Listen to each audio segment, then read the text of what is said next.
Welcome to Ask the Expert, a daily series from 8:30 to 9 a.m. to help small businesses. If you have any questions, please do put them in the comments below or use the hashtag QBATE on Twitter. If you need any more advice, please do join the official Intuit QuickBooks SMB community group where there are accountants and business experts on hand to help 24/7.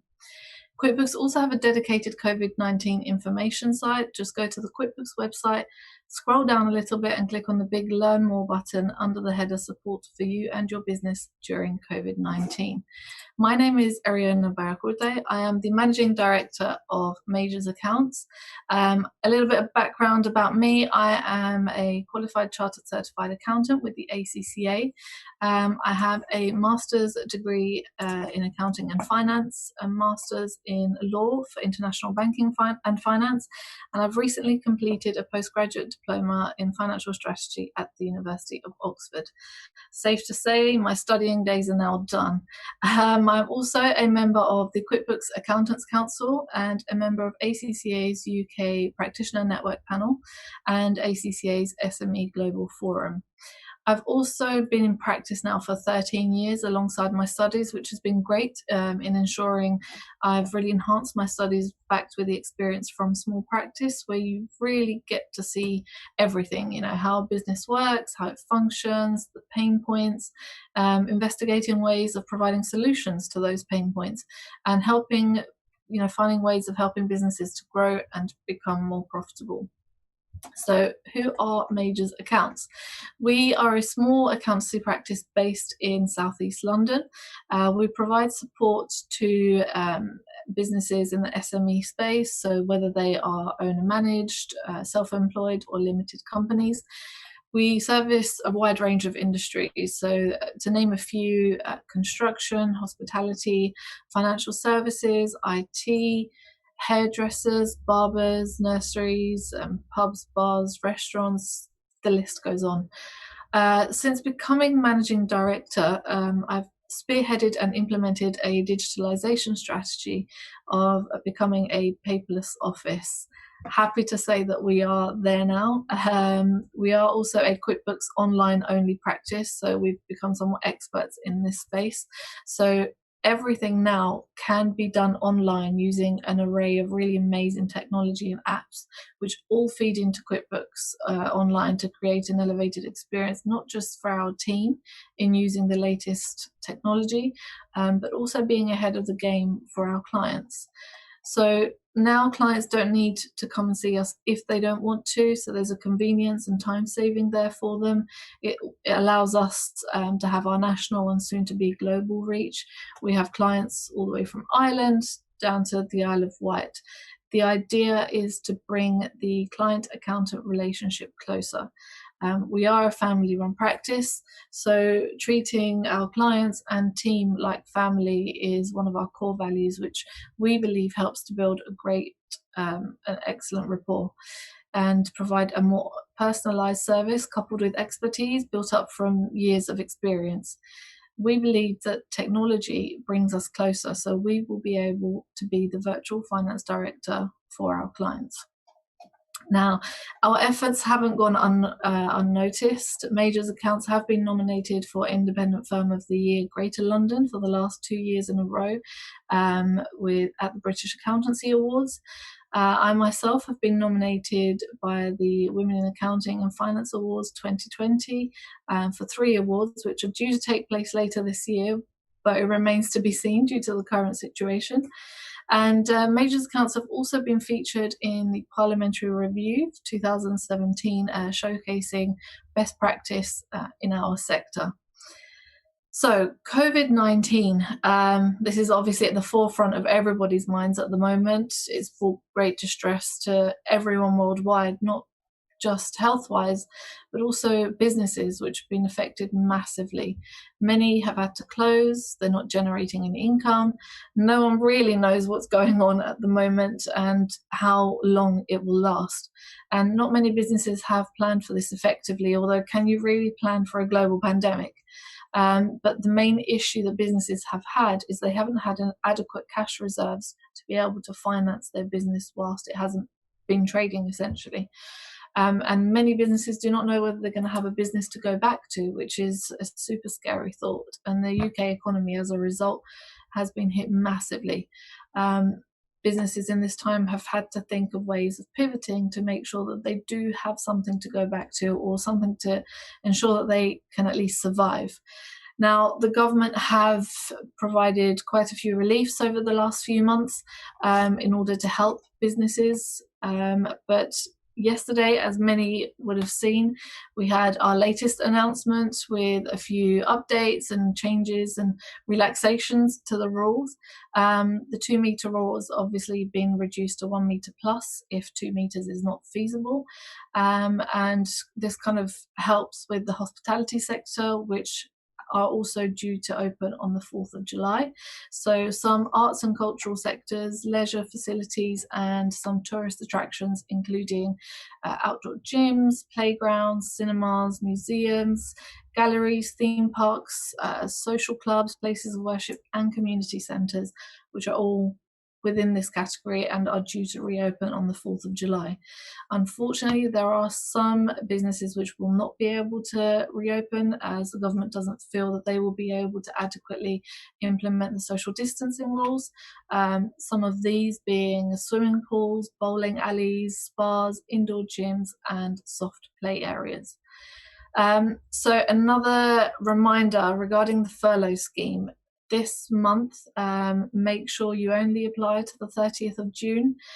You can only apply for days in July starting from the 1st of July, and the reason for this is because the legislation is updated on the 1st of July to allow for flexible furlough. So please do make sure you bear that in mind when making applications. From August, employers will be required to start contributing towards the employer's NI. And as a reminder, in September, the percentage that the government will cover for furlough will go from 80% to 70%. And in October, this reduces to 60%. And obviously, at the end of October, the furlough scheme stops. Well, that's what we know so far. As another reminder, last week HMRC announced a figure of roughly 2,000 companies who have been whistleblown, which means that they have asked their employees to work whilst being on furlough, which obviously was not allowed. So if you have overclaimed or you realise you've made a mistake in your claim, you've got time to make those adjustments now as you're making your next claims. And HMRC will give a grace period to those who they will investigate as well to pay back the money. But if you're able to sort that out now, please do. Also, the discretionary top-up grants for business rates for small businesses.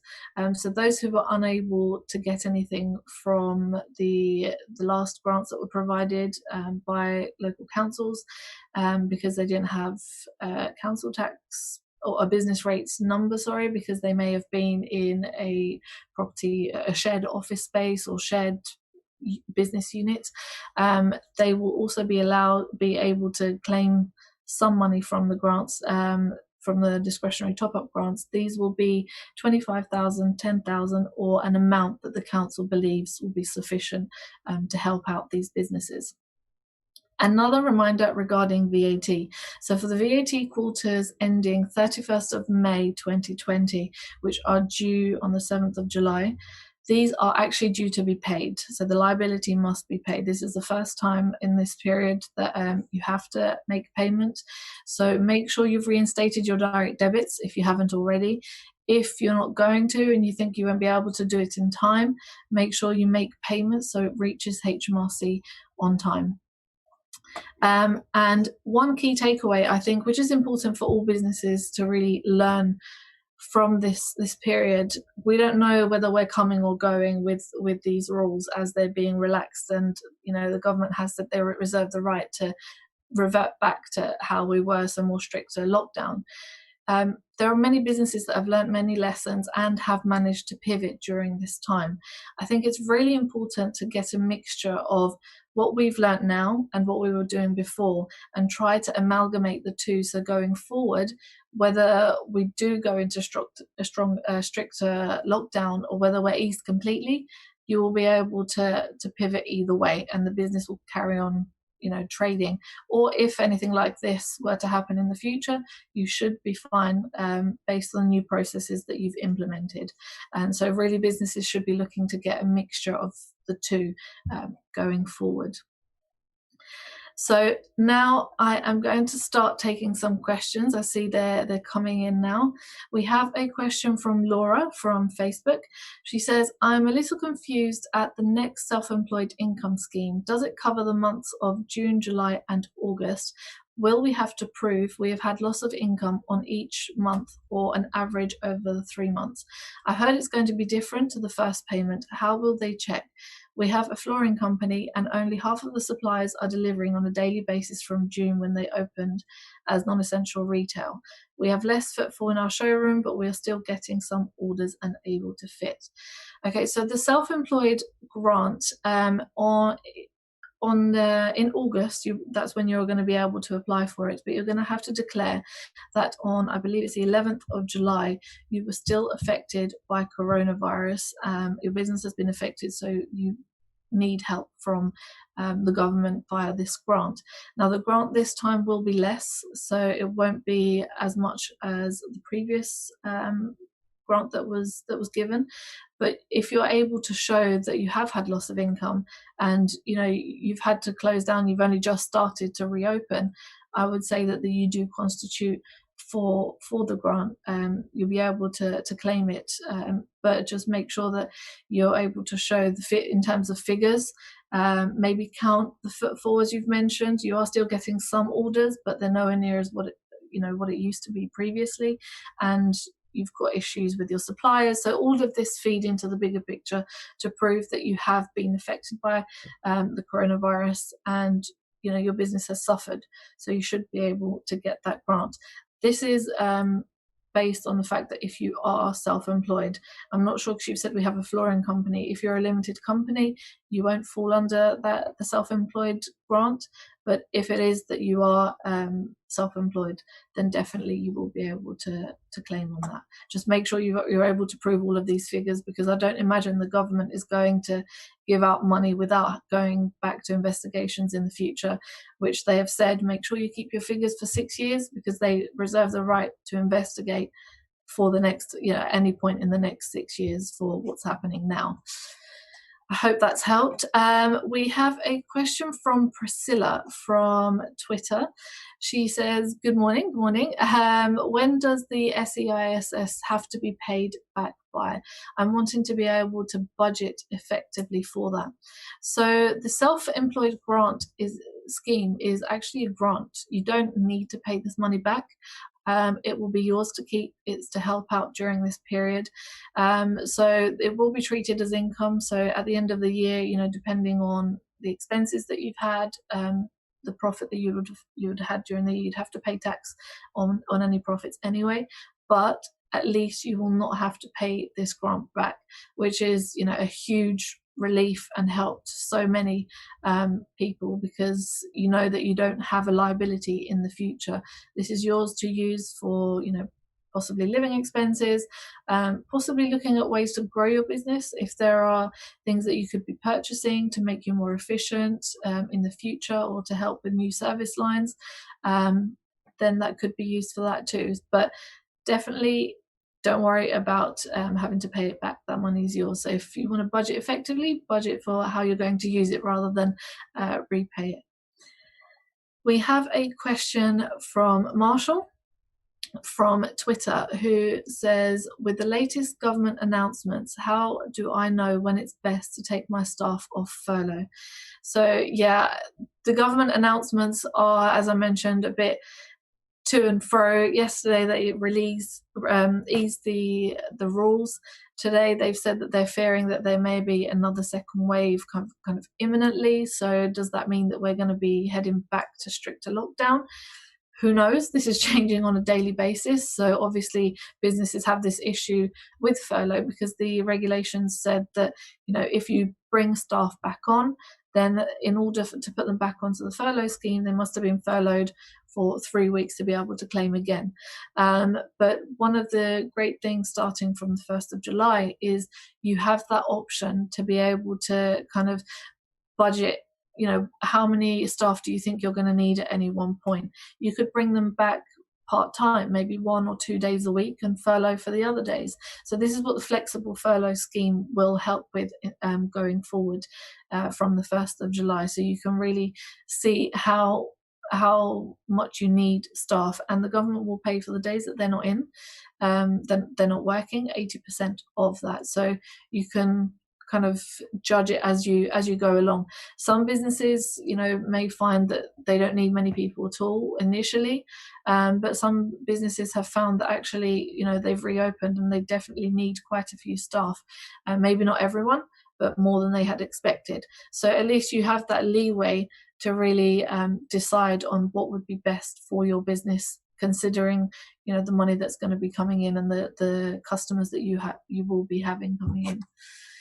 I hope that helped. We have a question from Patricia from Facebook, who says, did they mention driving schools in the last night's updates? Do you know? I'll be honest, I don't know. I don't think they mentioned driving schools, but I would, from experience, I would say if you're able to prove that, or put in the regulations, social distancing, I think it should be fine. I mean, it's 1 meter plus, so I think that would fall under this, as long as you've got protective wear, gloves.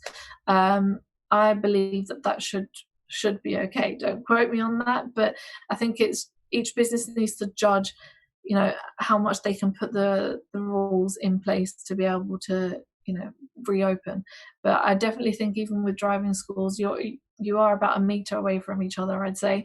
I mean, 1 meter plus now, that's personal space for everybody, right? No, and when they speak to each other, they don't stand like this next to each other. So I think that it should be okay, depending on how you're able to prove that you've put the rules in place.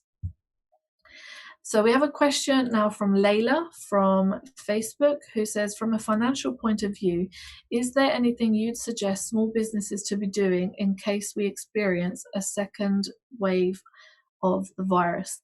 Yeah, so I think many businesses, as I mentioned earlier, you would have made changes during this time. Some businesses, for example, a restaurant, I've had some clients who, they were traditionally restaurants only, no takeaway at all, because they didn't think that would really work well with the kind of food that they were serving and the kind of clientele they had. But during this period, they wanted to make sure that they survived, so they introduced takeaway. So this meant that they needed less staff, and they, customers would be happy to come and pick up as well. But I've seen some businesses, some restaurants that have had almost the same level of income as they had previously. And as I mentioned, these are businesses that would never think of changing their offering from a high-end restaurant to takeaway. So personally, what I've said to those businesses is, think of going forward in the future. Can you do both? Because obviously once everything does go back to normal, it will at some point, they're going to go straight back into their norm of being a high-end restaurant, but you've found that there is a clientele that would be happy to get takeaway from you. So maybe introduce that going forward, and this would help financially in ensuring that if anything like this were to ever happen again, they would be able to kind of keep trading, because although one part of the business will close, the other one will continue, and at that point their clientele would have been used to the fact that they can get takeaway. But this can be operated through any business, depending on the pivot that they've put in place. Really think about, how can I implement these things permanently? Is it feasible? If not, try and think of ways to make it feasible, to make sure that you won't have too much of an issue going forward with anything like this happening again. We have a question from Aaron from Facebook, who says, hi Eriona, great to see you back on ATE. Hi Aaron, thank you for joining us again today. he says, with clients looking to take advantage of flexible furlough, any tips on keeping records for days worked versus days furloughed? Okay, that's a great question. This is not really just for furlough, but this is so important with general record keeping with HMRC. As we've seen, there have been, or before lockdown, there were quite a few investigations, or an increased level of investigations around payroll records and the issues with national minimum wage. But this applies to furlough, to the furlough scheme as well. Please make sure that you have a staff rota in place. Now, what we've done for our clients previously is we've prepared a template timesheet which shows time in, time out for each employee. It's on a weekly basis, and you also need to be showing when employees go on a break as well. Depending on the inspector, some will ask for this, some won't. Unless if you have in your contract with employees contract to say they've got a standard 1 hour break every day, or 40 minutes, or whatever it says in the contract, you could get away with not putting the break times on there because you'll be able to evidence your contract. But to be on the safe side, to cover yourself with both employees' possible complaints and with HMRC, depending on how strict the inspector is, it's a good idea to put the time ins and time out as well. Now, obviously, at the end of each day, you have the total hours that they've worked.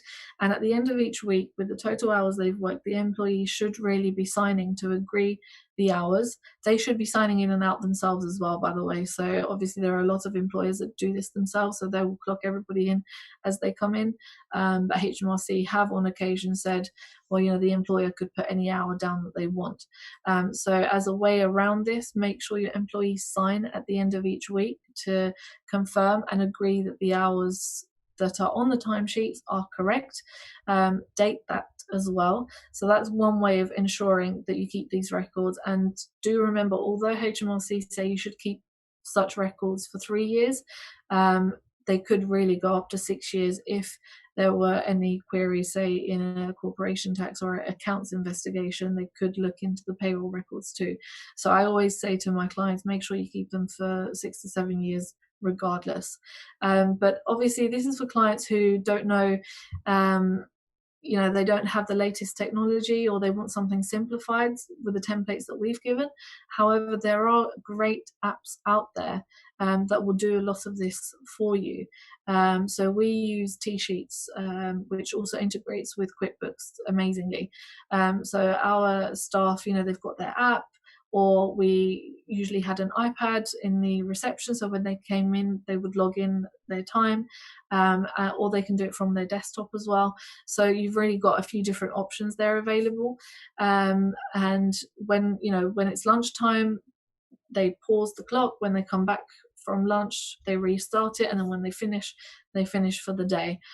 So that's what we use, and we encourage a lot of our businesses to kind of use apps as well. It's a lot easier, it's streamlined, and there is a clear audit trail of who's done what. Sometimes with the paper copies, HMRC could say, well, I don't know if these are actually accurate or not. I don't know whether you've changed them after the employee has signed them. So there are a few issues with that. They would have to have real concerns if they were going to go down that route. But definitely look at both options. Loads of apps available at the moment, and these you can send to your accountant really easily, and it provides a great audit trail. Or the paper copy is enough. It will satisfy the requirements to be able to show, actually, if they do investigate, these were the days that they were working and these are the days that they were furloughed. But definitely get your employees to sign at any point. And this goes along with any payments that are made to employees as well. Make sure that you get your employees to sign if you're paying cash, so you can prove that you have given them that money. We've seen so many cases of employers paying their employees and then turning around saying, no, you didn't, even though they did. And in a HMRC investigation, first thing that the HMRC would say is, they've made a complaint. Now we're giving you the opportunity to prove that you have paid. If there is no proof, unfortunately, you could be made to make payments to those employees again, even though you've already paid them. So definitely, make sure that you've got the right records in place. We have a question from Akit, I believe, from Facebook, who says, "Hi Eriona, how do I know if I qualify for the discretionary top-up grant?" A great way to find out, go on your council's website. They will have kind of information on who can apply and who can't, and they will request, different councils are requesting different information. So make sure you go on there and you'll be able to see what your council are actually asking for. Many are asking for you to be able to provide rates on how much your rent is, how much your general bills in the business are, employee expenses, although that's being covered by furlough. But once you've filled that in, they will come back to you letting you know kind of where you fit into which category of grant, or whether you are whether you can get a grant or not.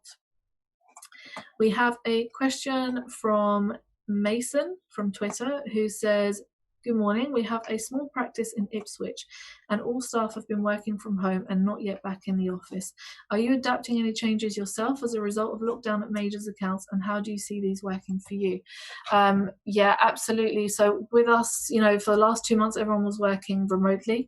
But what we have decided to do and what we've implemented in the last couple of weeks is a phased return for our staff.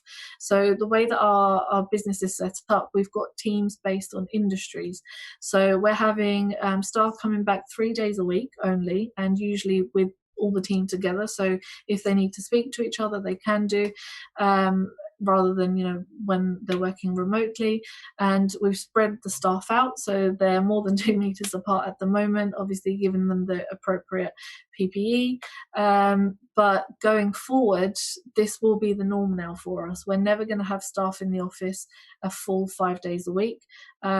This is great in terms of, staff have loved it because they've been able to have that option of working from home and in the office. So they've got human interaction, but they find that they're also really efficient at home, so they don't get any kind of disruptions. They can just get on with work and do what needs to be done.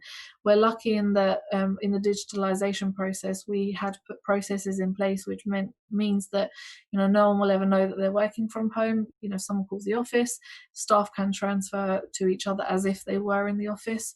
But going forward, we've also had some employees which wouldn't have been able to come into work because they're high risk according to the government, or they're unable to get childcare because all nurseries and schools have been closed up until now. So going forward, we are always going to have a possibly 3 day in the office, 2 days at home, and less staff. And this is great for if we want to grow as well. We didn't have enough space for any more staff in the office, to be honest, whereas now we're finding that we will have that opportunity because there's less staff in the office. So they're all going to be working on a rota basis, and they're absolutely loving it. So I think this should be the norm for everyone going forward. Unfortunately, I have time just for one last question from Susie, who says, "Are they going to be giving out fines to businesses if safety measures against COVID-19 are not being met?" What I've found, what I've seen with my clients, is when non-essential businesses were allowed to reopen, if the police went to them and found that they weren't doing things as well as they should. They haven't given them fines, but they've given them warnings. I believe that they've said, if we come again, then you will face a fine. But the first time, so far, they haven't given out fines. They've just given a warning. How that will change in the future, I don't know. I don't imagine it getting as any stricter than that, but I guess it remains to be seen, depending on the figures that we're going to see in the future.